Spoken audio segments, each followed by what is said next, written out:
ಸಂಸತ್ತಿನ ಉಭಯ ಸದನಗಳ ಕಲಾಪ ಆರಂಭಗೊಳ್ಳುತ್ತಿದ್ದಂತೆ ಪ್ರತಿಪಕ್ಷಗಳ ಸದಸ್ಯರಿಂದ ಗದ್ದಲ ನಡೆದ ಹಿನ್ನೆಲೆಯಲ್ಲಿ ಲೋಕಸಭೆ ಹಾಗೂ ರಾಜ್ಯಸಭೆ ಕಲಾಪವನ್ನು ಸೋಮವಾರಕ್ಕೆ ಮುಂದೂಡಲಾಯಿತು. ಲೋಕಸಭೆಯಲ್ಲಿಂದು ಬೆಳಗ್ಗೆ ಕ್ವಿಟ್ ಇಂಡಿಯಾ ಚಳವಳಿಯ ಬಗ್ಗೆ ಪ್ರಸ್ತಾಪಿಸಲಾಯಿತು. 1942ರ ಆಗಸ್ಟ್ 8ರಂದು ಮಹಾತ್ಮ ಗಾಂಧೀಜಿ ಅವರು ಬ್ರಿಟಿಷರ ಆಡಳಿತವನ್ನು ತಕ್ಷಣವೇ ಕೊನೆಗೊಳಿಸುವಂತೆ ಆಗ್ರಹಿಸಿ ತಮ್ಮ ಐತಿಹಾಸಿಕ ಮಾಡು ಇಲ್ಲವೇ ಮಡಿ ಭಾಷಣ ಮಾಡಿದ್ದರು. ಇದರ ಸ್ಮರಣೆ ಅಂಗವಾಗಿ ಸದನದಲ್ಲಿ ಸ್ವಾತಂತ್ರ್ಯ ಹೋರಾಟಗಾರರಿಗೆ ನಮನ ಸಲ್ಲಿಸಲಾಯಿತು.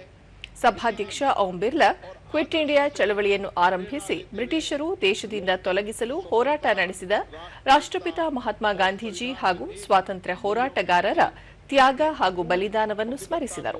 सदर करने का संकल्प लेती है.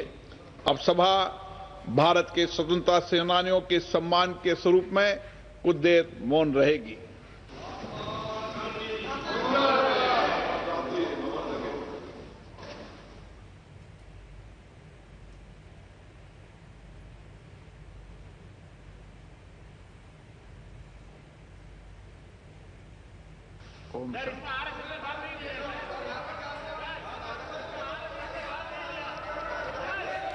ನಂತರ ಸ್ಪೀಕರ್ ಓಂ ಬಿರ್ಲಾ ಪ್ರಶ್ನೋತ್ತರ ಕಲಾಪ ಕೈಗೆತ್ತಿಕೊಳ್ಳಲು ಮುಂದಾದರು.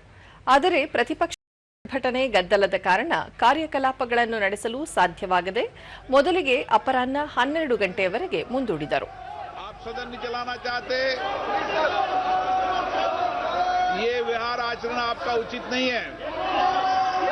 अपनी सीट पर बैठे प्रश्नकाल चलने दें. सदन की कार्रवाई आज 12 बजे तक के लिए स्थगित की जाती है.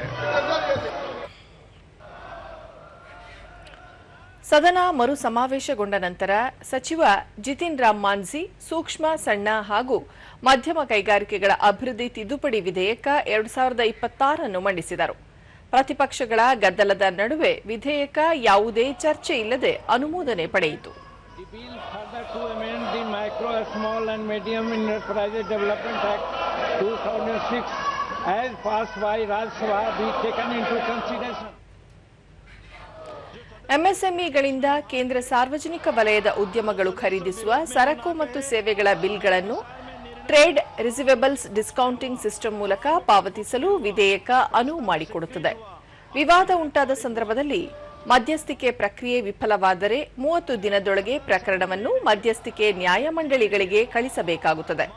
ಮಸೂದೆ ಅಂಗೀಕಾರದ ಬಳಿಕ ಪ್ರತಿಪಕ್ಷಗಳ ಗದ್ದಲ ಪ್ರತಿಭಟನೆ ಮುಂದುವರಿದ ಪರಿಣಾಮ ಸಭಾಧ್ಯಕ್ಷರ ಪೀಠದಲ್ಲಿದ್ದ ದಿಲೀಪ್ ಸೈಕಿಯಾ ಲೋಕಸಭೆ ಕಲಾಪವನ್ನು ಸೋಮವಾರ ಬೆಳಗ್ಗೆ 11 ಗಂಟೆಗೆ ಮುಂದೂಡಿದರು.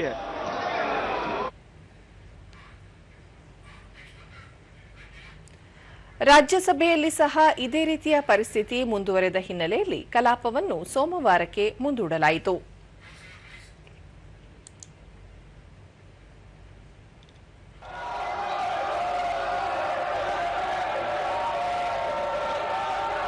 The House stands adjourned to meet at 11 a.m. on Monday, the 10th August 2026.